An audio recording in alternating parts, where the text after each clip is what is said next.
నమస్తే, welcome to INB news. ముందుగా headlines చూద్దాం.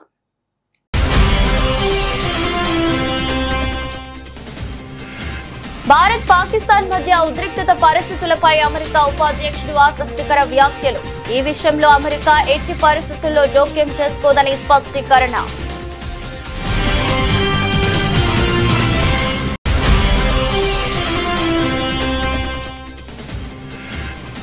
ఆహార ధాన్యాల కొరత పట్టిదే, వదంతులు నమ్మొద్దు. కేంద్ర మంత్రి ప్రహ్లాద్ జోషి వెల్లడి.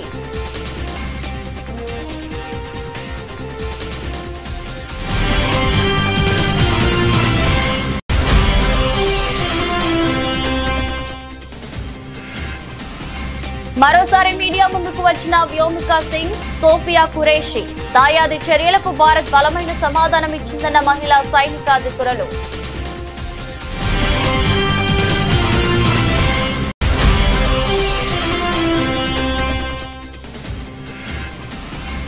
బెంగళూరు, చెన్నై, ఢిల్లీ పరిస్థితి హైదరాబాద్ కు రావద్దనే హైడ్రా తీసుకువచ్చాం, స్పష్టం చేసిన ముఖ్యమంత్రి రేవంత్ రెడ్డి.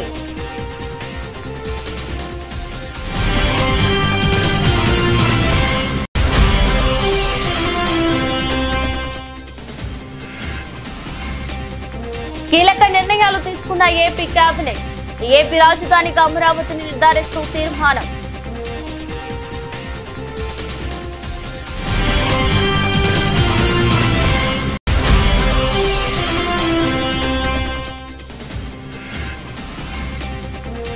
జవాన్లకు స్ఫూర్తినిచ్చేందుకే సంఘీభావ ర్యాలీ.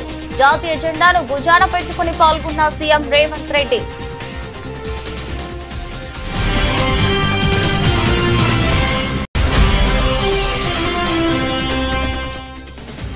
వైసీపీ కార్యకర్తలను వేధిస్తున్న పోలీస్ అధికారులను వదిలిపెట్టబోమన్న వైఎస్ జగన్. పోలీస్ అధికారుల పేర్లు రాసుకోవాలని పార్టీ శ్రేణులకు సూచన.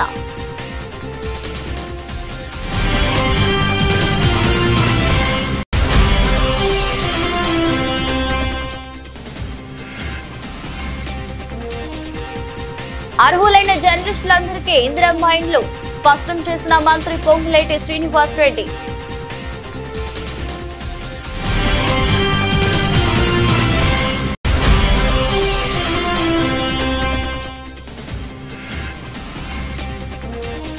భారత్ పాక్ ఉద్రిక్తత, భారీగా పతనమైన దేశీయ స్టాక్ మార్కెట్లు.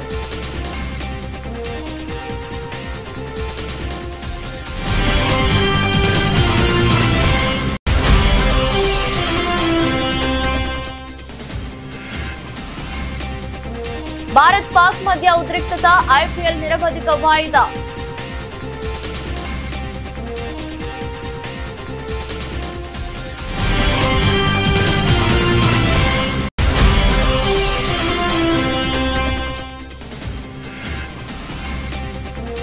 జగదేక వీరుడు అతిలోక సుందరి సీక్వెల్ ఇంటి చేసిన రామ్ చరణ్.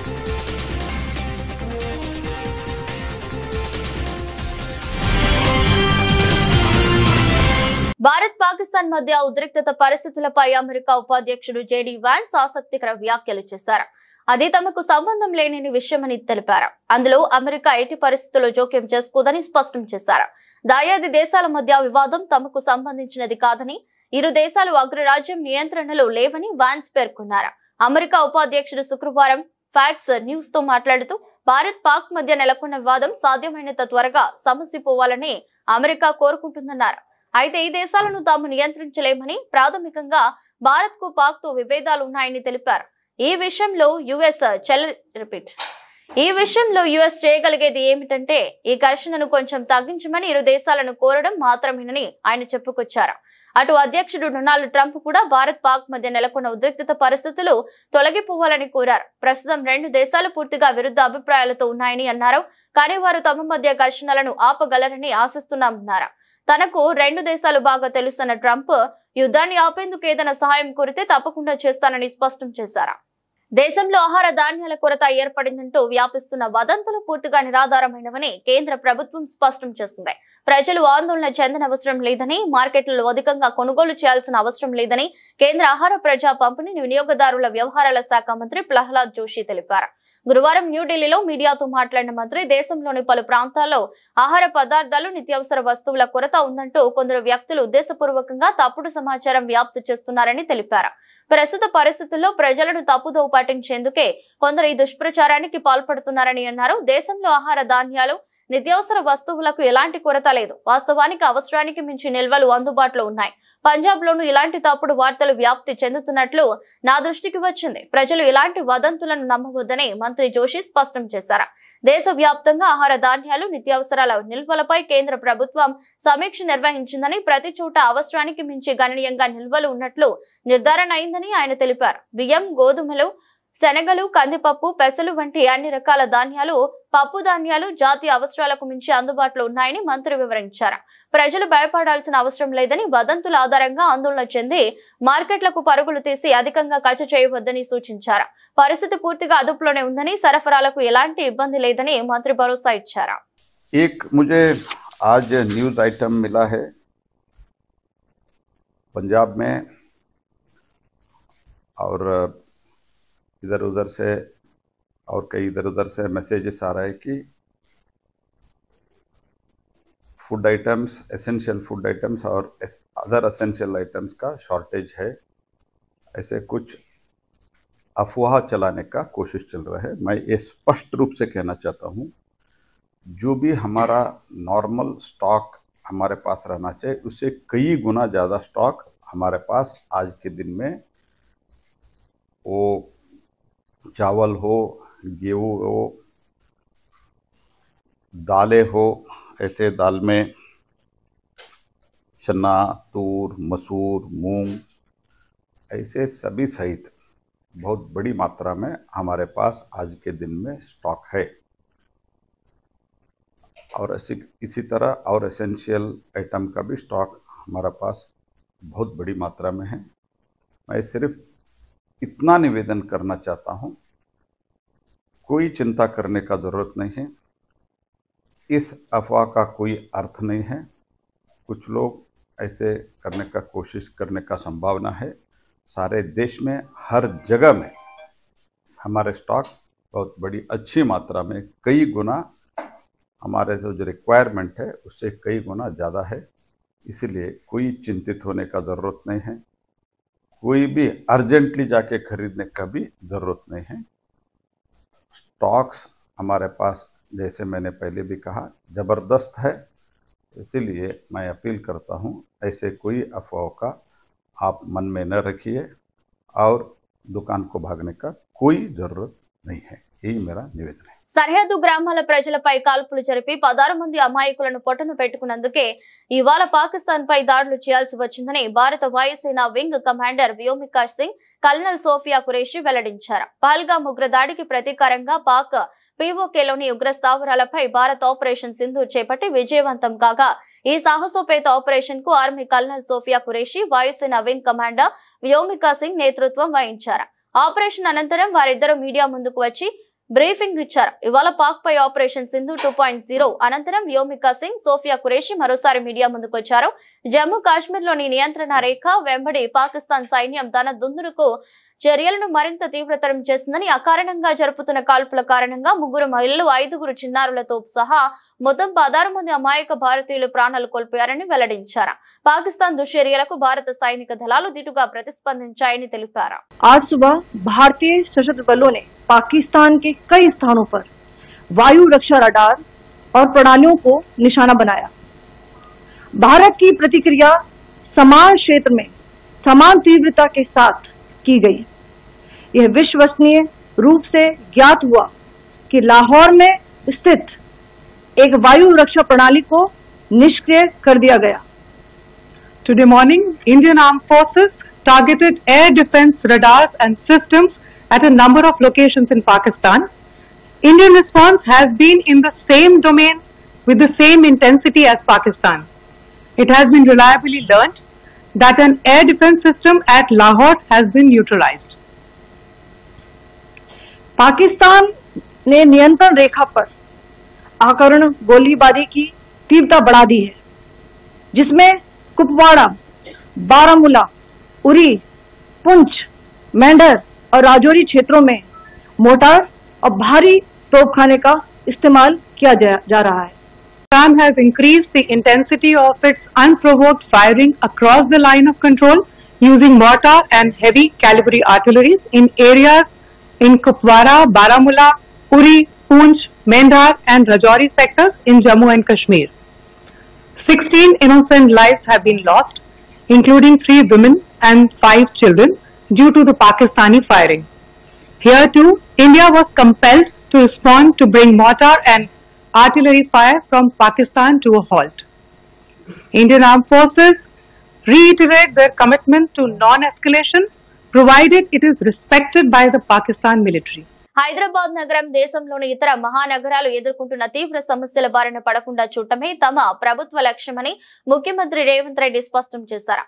ఈ దిశగా పటిష్ట చర్యలు చేపట్టేందుకు హైడ్రాను ఏర్పాటు చేశామని సికింద్రాబాద్ లోని బుద్ధ భవన్ లో నూతనంగా ఏర్పాటు చేసిన హైడ్రా పోలీస్ స్టేషన్ ను ఆయన ప్రారంభించారు. ఈ సందర్భంగా మాట్లాడుతూ బెంగళూరులో తాగునీటి ఎద్దడి, ముంబై, చెన్నై నగరాల్లో వరద బీభత్సం, ఢిల్లీలో వాయు కాలుష్యం వంటి పరిస్థితులు చూస్తున్నామని, అలాంటి దుస్థితి హైదరాబాద్ కు రాకుండా చూడటానికే ఎన్ని విమర్శలు ఎదురైనా ఆక్రమణలపై కఠినంగా వివరిస్తున్నామని తేల్చి చెప్పారు. మన పూర్వీకులు అందించిన చెరువులను కాపాడుకోవాల్సిన బాధ్యత మనందరిపైన ఉందని ముఖ్యమంత్రి అన్నారు. చెరువులు కనుమరుగైతే మానవ మనుగడకే ప్రమాదమని హెచ్చరించారు.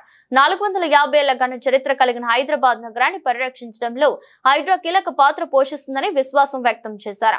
సుపరిపాలన కోసం రాజ్యాంగాన్ని అనేక సార్లు సవరించుకున్నట్లే నగరాభివృద్ధికి గత ముఖ్యమంత్రులు ఎన్నో చట్టాలు చేశారని గుర్తు చేశారు. ఈ రోజు ఢిల్లీ నగరం కావచ్చు, ముంబై కావచ్చు, బెంగళూరు కావచ్చు, చెన్నై కావచ్చు, కల్కట్టా కావచ్చు, ఈ మెట్రోపాలిటన్ సిటీస్ అన్ని కూడా ఈ రోజు నివసించడానికి యోగ్యంగానే నగరాలుగా మారుతున్నాయి. ఇది మన కళ్ళ ముందు కట్టినట్టుగా మన కళ్ళ ముందే కనిపిస్తుంది. ఇంత ఉపద్రవం ముంచుకొస్తున్నా ఆ ఉపద్రవం నుంచి మనము గుణపాఠం నేర్చుకోకపోతే, ఆ గుణపాఠం నుంచి మనము దాన్ని పాఠంగా స్వీకరించకపోతే రేపు హైదరాబాదు నగరం కూడా ఈ 4-5 నగరాలతో పాటు 6వ నగరంగా వాటి సరసన చేరే పరిస్థితులు ఉన్నాయి. ఆంధ్రప్రదేశ్ ముఖ్యమంత్రి చంద్రబాబు అధ్యక్షతన జరిగిన రాష్ట్ర మంత్రివర్గ సమావేశంలో అనేక కీలకమైన నిర్ణయాలను ఆమోద ముద్ర లభించింది. రాష్ట్ర అభివృద్ధి సంక్షేమ కార్యక్రమాలతో పాటు పరిపాలన పరమైన పలు అంశాలపై కేబినెట్ సుదీర్ఘంగా చర్చించి కీలక తీర్మానాలు చేసింది. రాష్ట్ర మంత్రివర్గం ఆపరేషన్ సింధూర్ విజయవంతం కావడం పట్ల హర్షం వ్యక్తం చేస్తూ ఈ ఆపరేషన్ నిర్వహించిన త్రివిధ దళాలను అభినందిస్తూ ఒక తీర్మానాన్ని ఆమోదించింది. అదే విధంగా అమరావతిలో పునర్నిర్మాణ పనులను ప్రారంభించినందుకు ప్రధానమంత్రి నరేంద్ర మోదీకి కేబినెట్ ధన్యవాదాలు తెలియజేసింది. 47వ CRDA సమావేశంలో తీసుకున్న నిర్ణయాలకు మంత్రివర్గం ఆమోదం తెలిపింది. రాజధాని అమరావతి పరిధిలో వివిధ సంస్థలకు భూ కేటాయింపులు చేసేందుకు కూడా కేబినెట్ పచ్చజెండా ఊపింది. ప్రధానంగా ఆంధ్రప్రదేశ్ పునర్విభజన చట్టంలో రాష్ట్ర రాజధానిగా అమరావతి పేరును చేర్చే ప్రతిపాదనకు కేబినెట్ ఆమోదం తెలిపింది. ఈ మేరకు ఏపీ రాజధాని అమరావతి అని స్పష్టం చేస్తూ కేబినెట్ తీర్మానించింది. ఈ తీర్మానం కాపీని కేంద్ర ప్రభుత్వానికి పంపనుంది. సంక్షేమ పథకాలైన తల్లికి వందనం, అన్నదాత సుఖీభావ్ వంటి కార్యక్రమాల అమలుపై సమావేశంలో విస్తృత చర్చ జరిగింది. తీర ప్రాంత భద్రత, రక్షణ రంగ పరిశ్రమల వద్ద తీసుకోవాల్సిన జాగ్రత్తలు తదితర అంశాలపై కూడా మంత్రులు చర్చించారు. ఈరోజు సుదీర్ఘంగా రాష్ట్ర ముఖ్యమంత్రి శ్రీ నారా చంద్రబాబు నాయుడు గారి అధ్యక్షతన కేబినెట్ సమావేశం జరగడం జరిగింది. దాంట్లో ముఖ్యంగా ఈ గత 5 సంవత్సరాల్లో ఆంధ్రప్రదేశ్ రాజధాని ఏది అంటే చెప్పలేని ఒక దౌర్భాగ్య పరిస్థితిలో ఉన్న విషయం అందరికీ తెలిసిందే. వాళ్ళ ఇష్టం వచ్చినట్లు 3 రాజధానులు, రకరకాల పేర్లు పెట్టి ఏ రాజధాని కూడా నిజం చేయడానికి కనీస ప్రయత్నం చేయని పరిస్థితులను మనం చూసాం. తెలుగు ప్రజలందరూ కూడా, ఆంధ్రప్రదేశ్ ప్రజలందరూ కూడా మీ రాష్ట్ర రాజధాని ఏది అని ఇతర రాష్ట్రాలు గాని ఇతర దేశస్తులు గాని అడిగితే చెప్పుకోలేని దౌర్భాగ్య పరిస్థితి మనందరం కూడా చూసాం. భవిష్యత్తులో ఎప్పుడు కూడా ఇటువంటి పరిస్థితి తలెత్తకూడదనే ఉద్దేశంతో ఈ రాష్ట్ర రాజధానికి గర్వించదగ్గ రాజధానిని నిర్మించాలనే ఆలోచన ప్రీతం ముఖ్యమంత్రి గారు చేస్తున్న విషయం అందరికీ తెలిసిందే. ఒకసారి రాష్ట్ర విభజన చట్టం భారతదేశ సార్వభౌమత్యాన్ని దెబ్బతీయాలని చూస్తే సహించే ప్రసక్తి లేదని సీఎం రేవంత్ రెడ్డి చెప్పారు. ఉగ్రవాదాన్ని ప్రోత్సహించి దేశాన్ని దెబ్బ కొట్టాలని చూస్తే వారికి ఉగ్రమూకలకు నూకలు చెల్లినట్లేనని హెచ్చరించారు. ఉగ్రవాదాన్ని తుదిముట్టించే విషయంలో భారత సైన్యానికి 4 కోట్ల తెలంగాణ ప్రజలు అండగా నిలుస్తారని తెలిపారు. సచివాలయం నుంచి నెక్లెస్ రోడ్ లోని ఇందిరాగాంధీ విగ్రహం వరకు సంఘీభావ ర్యాలీ చేశారు. జాతీయ జెండాను భుజాన పెట్టుకుని సీఎం రేవంత్ రెడ్డి ర్యాలీలో పాల్గొన్నారు. ఈ సందర్భంగా మాట్లాడుతూ తెలంగాణ గడ్డ నుంచి భారత జవాన్లకు స్ఫూర్తినిచ్చేందుకే ఈ ర్యాలీ నిర్వహించినట్లు చెప్పారు. దేశ భద్రత విషయంలో రాజకీయాలకు అతీతంగా ప్రజలంతా ఏకమవుతారని చెప్పారు. దేశ ప్రజలు శాంతిగా మూకలున్నారు. మా ఆడబిడ్డల నుదుటి సింధూరం తుడిచాలనుకునే వారికి ఆపరేషన్ సింధూర్తో సమాధానం చెబుతామని హెచ్చరించారు. పాకిస్తాన్ ప్రేరేపిత ఉగ్రవాదులు దేశ సరిహద్దుల్లోకి చొచ్చుకు వచ్చి అమాయక ప్రజల్ని పొట్టన పెట్టుకుంటున్నారని ఆగ్రహం వ్యక్తం చేశారు. దేశ భద్రతా విషయంలో జెండాలకు అజెండాలకు అతీతంగా 140 కోట్ల మంది భారతీయులు ఒక్కటవుతారని చెప్పారు. పాక్ పాలకులు ఉగ్రవాదులు సహా ఉగ్రవాదాన్ని ప్రోత్సహించి దాడులు చేయాలనుకునే వారెవరికైనా ఒకటే హెచ్చరిక చేస్తున్నా, మా దేశం వైపు కన్నెత్తి చూస్తే ఎవరిని వదలం. ఈ భూమి మీద మీకు నూకలు చెల్లినట్లే, బతికే అర్హత కోల్పోయినట్లే అని రేవంత్ హెచ్చరించారు. మా దేశ సార్వభౌమ అధికారం వైపు కన్నెత్తి చూసినా ఈ భూమి మీద మీకు నూకలు చెల్లినట్టే, ఈ భూమి మీద మీరు నివసించడానికి మీరు అర్హత కోల్పోయినట్టే అని చెప్పి నేను ఈ వేదిక మీద నుంచి హెచ్చరిక జారీ చెయ్యదలుచుకున్నా. ఎన్నికలు వచ్చినప్పుడు రాజకీయాలు ఉండొచ్చు, ఎన్నికల సందర్భంగా భిన్న సిద్ధాంతాలు ఉండొచ్చు. మా నాయకుడు మల్లికార్జున్ ఖర్గే గారు, ప్రధాన ప్రతిపక్ష నాయకుడు రాహుల్ గాంధీ గారు ఈ దేశ ప్రధానమంత్రిని కలిసి సంపూర్ణంగా మేము అండగా నిలబడతాం, ఉగ్రవాదుల యొక్క పీచ మణిచివేయండి అని చెప్పి మద్దతు ఇచ్చిండ్రు. ఇది భారతీయుల యొక్క స్ఫూర్తి. రాజకీయాలకు అతీతంగా, పార్టీలు జెండాలు ఎజెండాలకు అతీతంగా 140 కోట్ల భారతీయులు అందరము ఒక్కటే.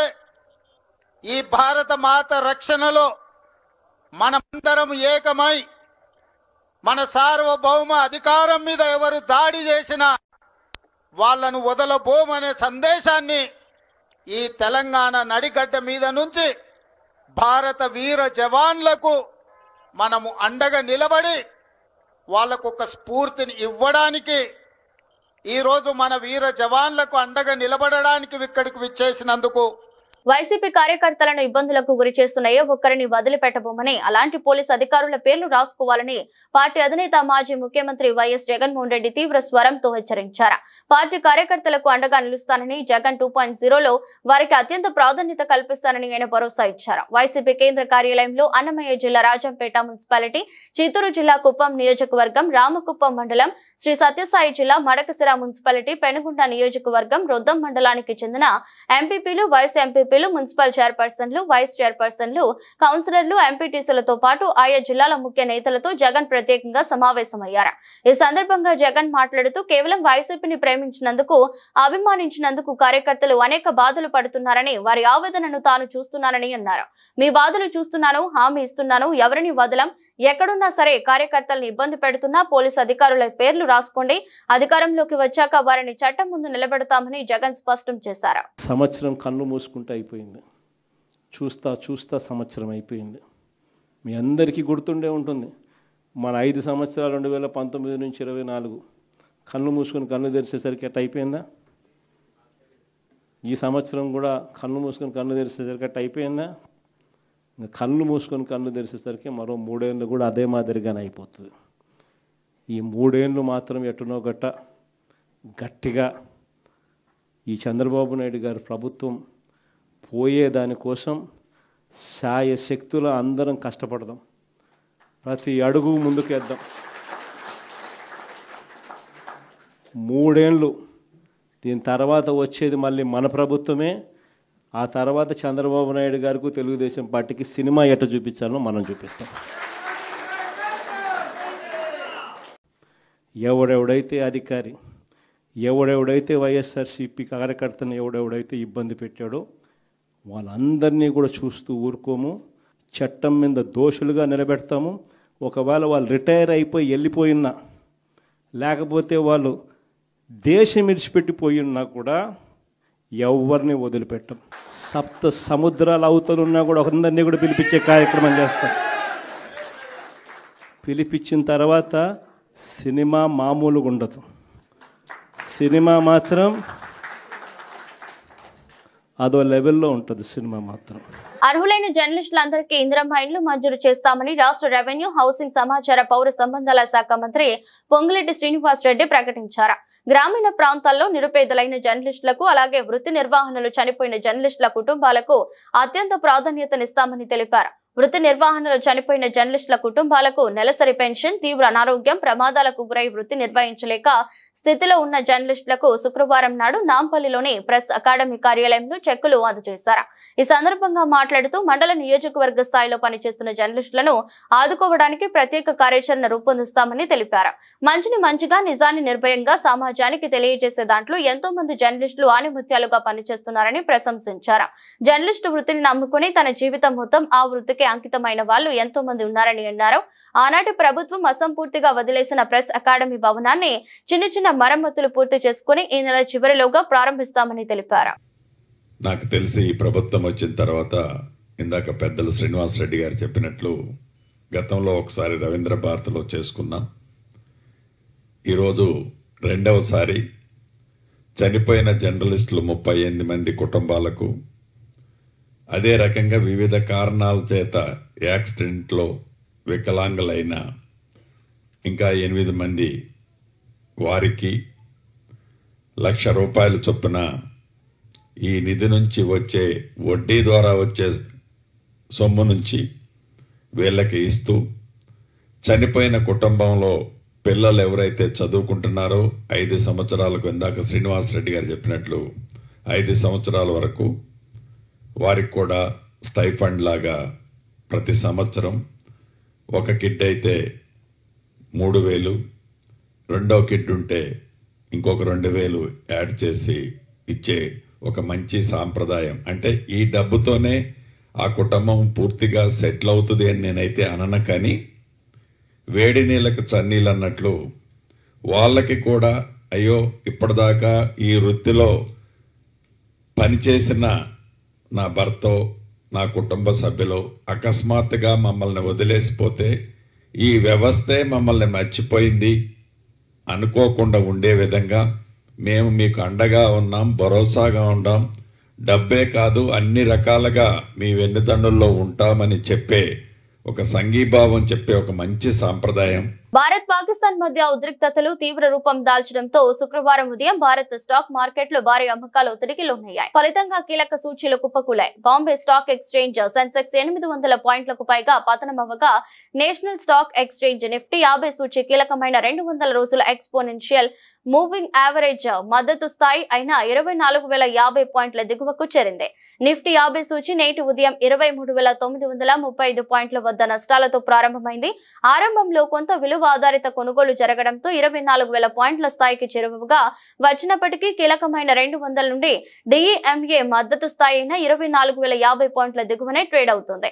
మరోవైపు బీఎస్సీ సెన్సెక్స్ 78,968 పాయింట్ల వద్ద నష్టాలతో ట్రేడింగ్ ఆరంభించి ఇంట్రాడేలో మరింత కనిష్ట స్థాయిని తాకింది. అనంతరం 30 షేర్ల ఈ సూచీ కొంతమేర కోలుకుని 79,000 పాయింట్ల స్థాయిని తిరిగి అందుకుంది.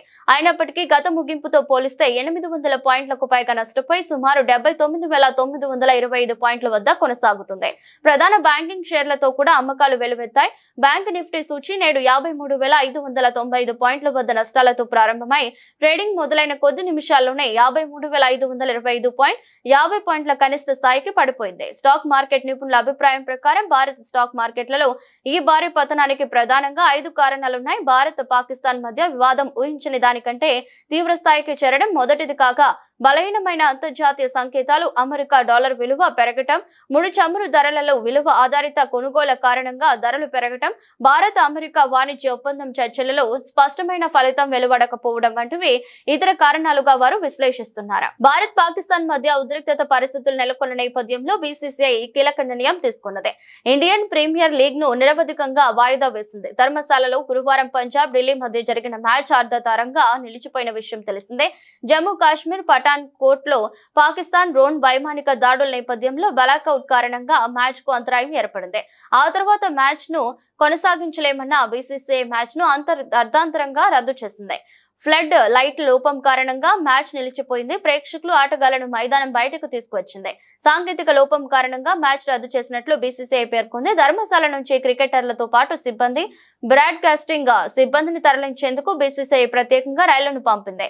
ఇదిలా ఉండగా సరిహద్దులో ఉద్రిక్తతలు నెలకొన్న నేపథ్యంలో ప్రస్తుతం ఐపీఎల్ నిర్వహించడం ఏమాత్రం మంచిది కాదని బీసీసీఐ అధికారి ఒకరు తెలిపారు. ఈ క్రమంలోనే లీగ్ ను నిరవధికంగా వాయిదా వేసినట్లు ఆ అధికారి జాతీయ మీడియాకు వెలువరించారు. ఇదిలా ఉండగా ఐపీఎల్ లో గురువారం నాటికి 58 మ్యాచ్లు జరిగాయి. శుక్రవారం Lucknow super joints Bengaluru royal Challengers మధ్య మ్యాచ్ జరగాల్సి ఉంది. ఫైనల్ తో సహా మొత్తం 74 మ్యాచ్లు జరగాల్సింది. ప్రస్తుతం టోర్నీ చివరి దశలో ఉన్నది. ఫైనల్ తో సహా మొత్తం 16 మ్యాచ్లు జరగాల్సి ఉండగా ఫైనల్ మ్యాచ్ మే 25న కోల్కతాలో జరగాల్సింది. అయితే ఐపీఎల్ చైర్మన్ అరుణ్ ధుమాల్ గురువారం ఐపీఎల్ 18వ సీజన్ కొనసాగుతుందని తెలిపారు. అయితే ప్రస్తుతం నెలకొన్న పరిస్థితులు, ఆటగాళ్ల భద్రతను దృష్టిలో పెట్టుకుని తాజాగా బీసీఐ లీగ్ ను నిరవధికంగా వాయిదా వేయాలని నిర్ణయించింది. మెగాస్టార్ చిరంజీవి అందాల తార శ్రీదేవి జంటగా దర్శకేంద్రులు కె రాఘవేంద్రరావు తెరకెక్కించిన classic movie Jagadeka Veerudu Athiloka Sundari.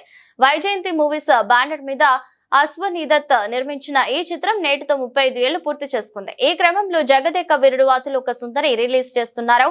2D 3D ఈ మూవీ థియేటర్స్ లో సందడి చేయనుంది. అయితే ఈ మూవీకి ప్రచారాలు బాగానే చేశారు. చిరంజీవి, అశ్వనీ దత్, కె రాఘవేంద్రరావు నాటి విషయాలను పంచుకున్నారు. ఇవి సినీ ప్రియులకి మంచి మజాని అందించాయి. ఈ రిలీజ్ లో శ్రీదేవి గారిని చాలా మిస్ అవుతున్నాం. ఈ రిలీజ్ ఆమెకు అంకితమని చిరంజీవి అన్నారు. ఎంతో శక్తి ఉన్న రింగుని చేప మింగిన తర్వాత ఏం జరిగింది అనే పాయింట్ ను అప్పుడే ఎండ్ కార్డులో వేసి ఉంటే సీక్వెల్ ఎప్పుడో వచ్చేదే. ఈ సినిమాకి ఇప్పుడు సీక్వెల్ తీస్తే అందులో రామ్ చరణ్, జాన్వీ కపూర్ నటించాలని ఉంది. ఇక ఆ మూవీని రాఘవేంద్రరావు గారి పర్యవేక్షణలో నాగ్ అశ్విన్ తీస్తే న్యాయం జరుగుతుందని అనుకుంటున్నానని చిరంజీవి అన్నారు. అశ్విని దత్ గారి పిల్లలు ఎలాగూ ఈ సీక్వెల్ ను నిర్మిస్తారో ఇప్పటి తరం ఆ మూవీని థియేటర్ లో ఎక్స్పీరియన్స్ చేసి ఉండరు.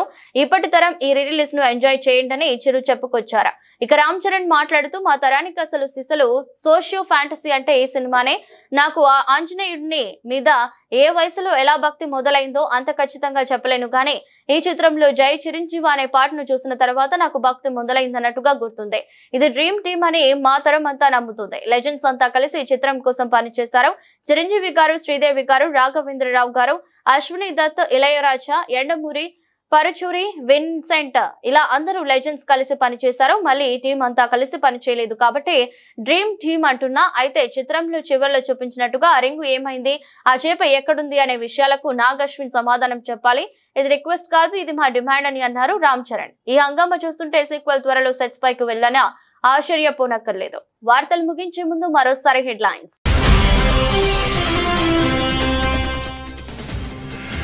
భారత్ పాకిస్తాన్ మధ్య ఉద్రిక్తత పరిస్థితులపై అమెరికా ఉపాధ్యక్షుడు ఆసక్తికర వ్యాఖ్యలు.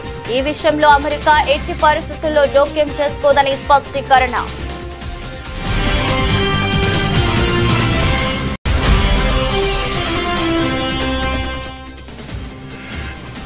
ఆహార ధాన్యాల కొరత పట్టిదే, వదంతులు నమ్మొద్దు. కేంద్ర మంత్రి ప్రహ్లాద్ జోషి వెల్లడి.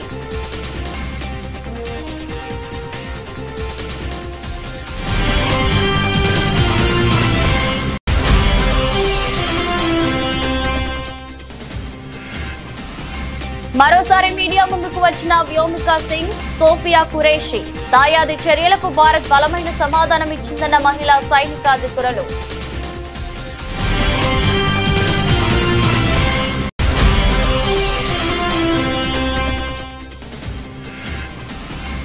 బెంగళూరు, చెన్నై, ఢిల్లీ పరిస్థితి హైదరాబాద్ కు రావద్దనే హైడ్రా తీసుకువచ్చాం, స్పష్టం చేసిన ముఖ్యమంత్రి రేవంత్ రెడ్డి.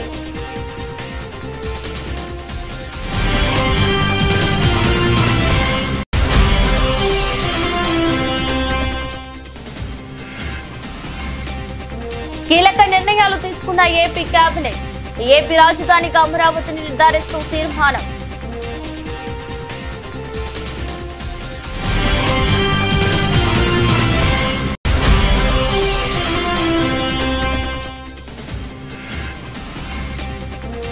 జవాన్లకు స్ఫూర్తినిచ్చేందుకే సంఘీభావ ర్యాలీ. జాతీయ జెండాను భుజాన పెట్టుకుని పాల్గొన్న సీఎం రేవంత్ రెడ్డి.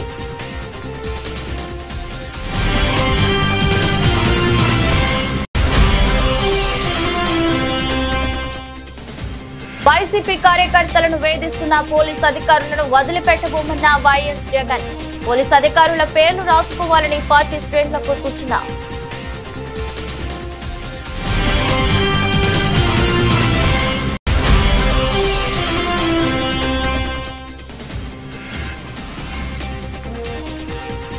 అర్హులైన జర్నలిస్టులందరికీ ఇందిరమ్మ ఇండ్లు, స్పష్టం చేసిన మంత్రి పొంగులేటి శ్రీనివాస్ రెడ్డి.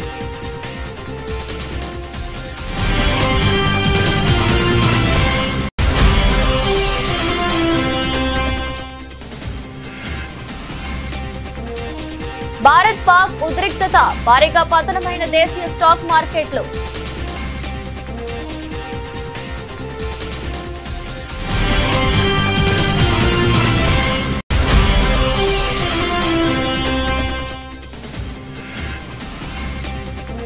భారత్ పాక్ మధ్య ఉద్రిక్తత ఐపీఎల్ నిరవధిక వాయిదా.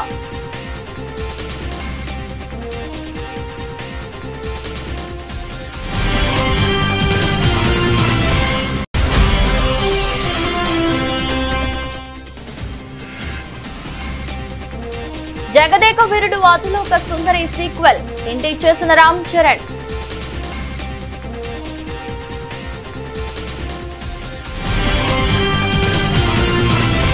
ఇది బులెటిన్. మరో బులెటిన్ మళ్ళీ కలుద్దాం. అంతవరకు సెలవు. నమస్కారం.